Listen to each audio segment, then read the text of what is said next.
Bienvenidos a nuestro podcast Éticamente Hablando. Hoy vamos a hablar de un caso bastante famoso en el mundo de la traducción publicitaria, el caso Pepsi y su eslogan Come Alive, You're in the Pepsi Generation. En los años 60 y 70, Pepsi lanzó uno de sus eslóganes más exitosos. Exacto.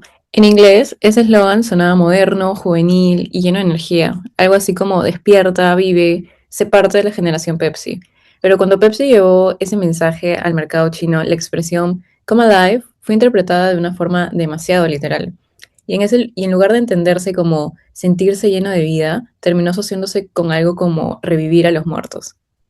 Es decir, Pepsi quería vender juventud y terminó sonando como si ofreciera una bebida espiritista. Y eso es grave, porque en la cultura china, la muerte, los ancestros y el respeto familiar son temas muy sensibles. Entonces, el caso no solo muestra un error lingüístico, sino también un problema ético y cultural. Por eso, hoy lo vamos a analizar desde un punto de vista ético profesional. Empecemos con el primer punto, el buen hacer profesional. Claudia, ¿qué nos diría Hortal sobre este caso? Bueno, Hortano diría que el problema principal es que la traducción no cumplió su finalidad profesional. Es decir, no basta con pasar palabras de un idioma a otro. El traductor debe lograr que el mensaje sea comprensible, adecuado y funcional en la lengua y cultura de destino. Claro, porque en inglés el eslogan comunicaba vitalidad, juventud y modernidad, pero en chino, al traducirse literalmente, terminó comunicando algo completamente diferente. Exacto. Hortal señala que el bien interno de la traducción consiste en hacer intangible un texto en otro idioma para quienes no conocen el idioma original. Entonces, si aplicamos esa idea al caso Pepsi, la traducción falló porque no hizo inteligible el sentido real del eslogan. Se entendieron palabras, quizás, pero no se transmitió correctamente la intención.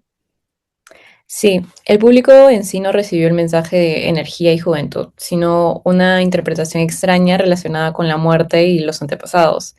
Ahí el traductor, la agencia o el equipo encargado debieron preguntarse qué quiere provocar este eslogan, qué emoción busca y cómo puede sonar en otra cultura. Esto es muy importante porque en publicidad no se traduce solo información, se traduce en emociones, imágenes y deseos. Exactamente, y una traducción literal puede ser muy peligrosa cuando no se toma en cuenta el contexto cultural. En este caso, el buen hacer profesional exigía adaptar el eslogan, no copiarlo palabra por palabra. Ahora, quiero hacerte una pregunta. ¿Qué pasa con el bien externo en este caso? Buena pregunta. Hortal diferencia entre el bien interno y los bienes externos de una práctica profesional. El bien interno en este caso era comunicar correctamente el mensaje en la cultura china, pero los bienes externos podría ser como el éxito comercial, el aumento de ventas, la expansión de Pepsi y el prestigio de la campaña. O sea, Pepsi quería crecer como marca global. Claro, y eso no está mal. El problema aparece cuando esos bienes externos pesan más que el bien interno de la traducción. Hortal explica que los bienes externos tienen una lógica competitiva. Entonces, podríamos decir que Pepsi tal vez priorizó mantener una campaña global atractiva y entrar al mercado chino, pero descuidó lo más importante, que el mensaje realmente funcionara en esa cultura. Exacto. El error ético no fue querer vender más, sino permitir que el interés comercial desplazara la responsabilidad profesional de adaptar correctamente el mensaje.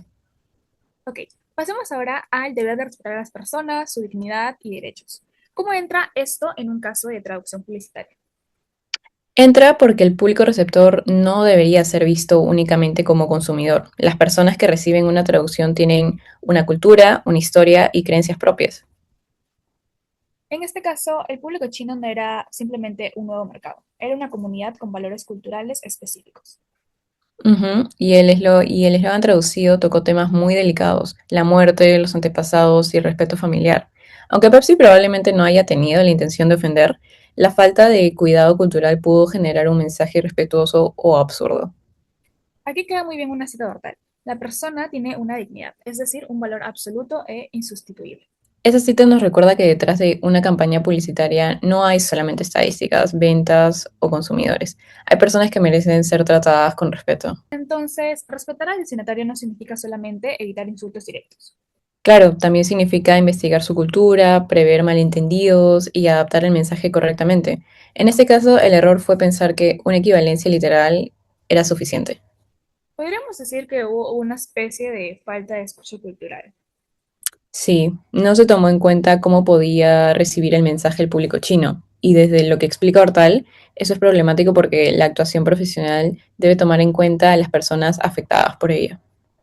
Entonces, el problema ético no está solo en que la traducción haya sido mala, sino en que no se reconoció suficientemente la dignidad cultural del receptor.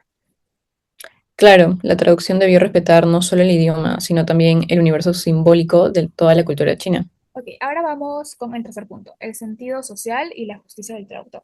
A veces podríamos pensar, bueno, es solo publicidad, no es una traducción médica ni jurídica, pero igual tiene importancia social.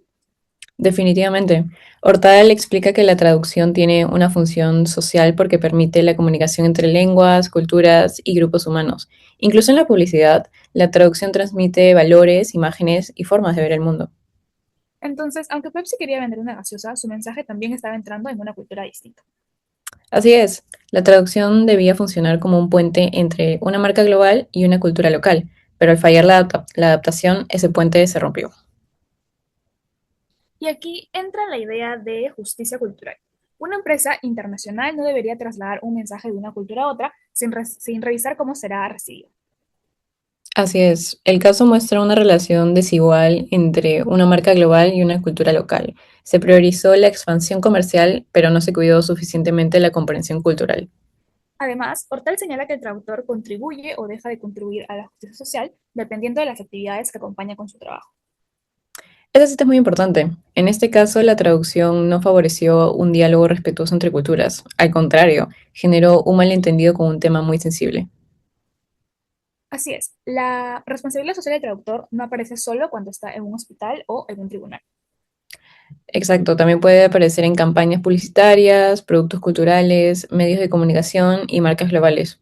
Una mala traducción puede reforzar la idea de que una empresa no se tomó el tiempo de entender a la cultura local. En lugar de acercar culturas, la traducción puede terminar entonces creando más distancia. Y eso es exactamente lo que pasó aquí. Pepsi quería conectar con el público chino, pero el mensaje terminó generando confusión. Ahora bien, una pregunta importante. Como estudiante de traducción y futura traductora, ¿crees que la responsabilidad fue solo del traductor? No, creo que la responsabilidad no recae únicamente en quien tradujo la frase, también corresponde a la empresa y a la agencia publicitaria. ¿Por qué? Porque en una campaña internacional no se lanza sola. Hay procesos de revisión, aprobación, de diseño, marketing y adaptación. El traductor o equipo de traducción debió evitar una versión literal y poner una adaptación cultural, pero la agencia también debió hacer pruebas con hablantes nativos y revisar el impacto del mensaje. Pepsi como empresa debió asumir que entrar a otro mercado implica responsabilidad cultural. Así es, no basta con decir queremos vender en China. Hay que preguntarse cómo entiende esta cultura nuestro mensaje, qué asociaciones puede generar, qué temas debemos evitar o adaptar. Entonces hay una cadena de responsabilidad. Sí, el traductor tiene una responsabilidad profesional, la ética, la agencia tiene la responsabilidad como una responsabilidad comunicativa y la empresa tiene una responsabilidad ética y cultural. Eso nos muestra que una mala traducción no siempre es culpa de una sola persona. Muchas veces revela fallas en todo un sistema de toma de decisiones. Más de la responsabilidad de la empresa y la agencia, este caso también nos hace pensar en algo clave, la ética profesional.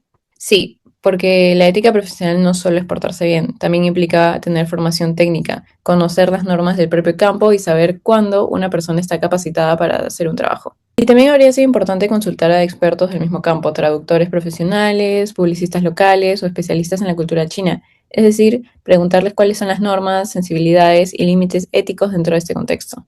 Aquí entra también el autoconocimiento profesional. Un traductor debe conocer sus límites, sus valores y también sus debilidades. Por ejemplo, reconocer quizá dominio el idioma, pero no conozco lo suficiente esta cultura para adaptar un eslogan tan delicado. Tal vez por querer lanzar la campaña rápido se descuidó la revisión cultural. Y ahí aparece otro problema, cosificar la profesión. Es decir, tratar al traductor como una máquina que solo cambia palabras y tratar al público como simples consumidores. Cuando pasa eso, se pierde el sentido del trabajo. Traducir no es producir frases rápido, sino construir comunicación entre culturas. Por eso, una ética profesional sana también necesita espacios que alimenten la identidad del traductor. Formación, diálogo con colegas, revisión crítica y reflexión sobre el impacto de lo que hacemos. Si nosotros hubiéramos estado en el equipo, ¿qué habríamos hecho para evitar este problema? Primero, no habríamos traducido el eslogan de forma literal. Habríamos analizado qué quiere decir realmente come alive, lo cual no es revivir, sino transmitir energía y vitalidad. Exacto. Entonces, habríamos buscado una adaptación cultural, una frase que sonara natural en chino. También habríamos consultado con hablantes nativos, especialistas culturales, antes de lanzar la campaña.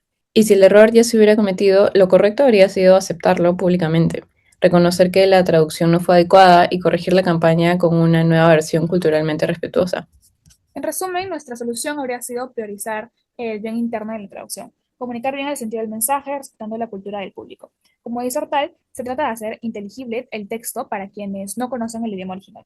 Entonces, para cerrar, el caso Pepsi nos deja una enseñanza muy clara. Traducir no es copiar palabras en otro idioma. Traducir implica comprender sentidos, culturas y emociones. En pocas palabras, Pepsi quería decir, vive con energía, pero terminó sonando como revive a tus antepasados. Así es, una prueba de que una mala traducción no solo cambia palabras, sino que puede cambiar completamente el mensaje. Y también una prueba de que el traductor tiene una responsabilidad enorme, incluso cuando se traduce algo tan breve como un eslogan.